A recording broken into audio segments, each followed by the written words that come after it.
kaip išvengti šių problemų, žinoma, yra prevencija.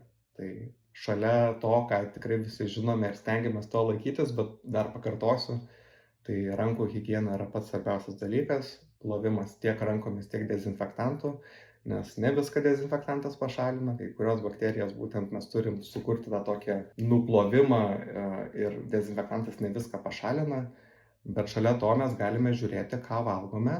Yra vadinami saugūs maistai, yra taip pusiau saugūs ir nelabai saugūs. Tai didžiausia problema būna vanduo iš krano. Tai mes Lietuvoj turim prabangą, kad mes turime saugų vandenį ir esame pratę gerti iš krano, tačiau taip yra tikrai ne visose šalyse ir prieš vykstant į užsienio šalį reiktų pasidomėti, ar tikrai bus saugu gerti vandenį iš krano. Kita problema yra ledas. Visada žinokit, kad ledas, kuris yra, tarkim, pakuotėse, yra daug saugesnis, o jeigu ledas yra, tarkim, skaldomas iš kokio gabalo ir jis jums yra matomas, tai geriau prašykit gėrimų be ledukų. Na, žinoma, maistas, kuris yra šaltas ir termiškai neapdorotas, tai įvairūs salotos, sušiai, nekeptas jūros maistas, nenulupti vaisiai kelia didesnę riziką. Visada reikia žiūrėti kiekvieną atvejį individualiai, įsivertinti tą pačią vietą, kurioje valgome.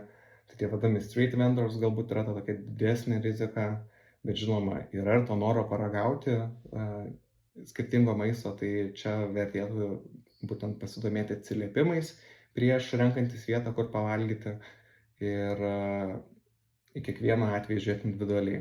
Žinot, kas įdomu, tai būtent tie all-inclusive bufetai viešbučiuose irgi yra viena iš pavojingesnių vietų, nes, na, tarkim, jeigu kažkokia infekcija įsimeta į maistą, tai jį ir eina būtent per, gali toks susidaryti protrūkis, na, bet tai čia reti atvejai šitie yra, bet literatūra kaip ir nurodo, kad tie all-inclusive keliautojai susiduria su didesne problema. Visada, jeigu renkatės gėrimus, visada rinkitės gėrimus iš buteliukų, jeigu geriau jau gazuoti gėrimai negu sultis.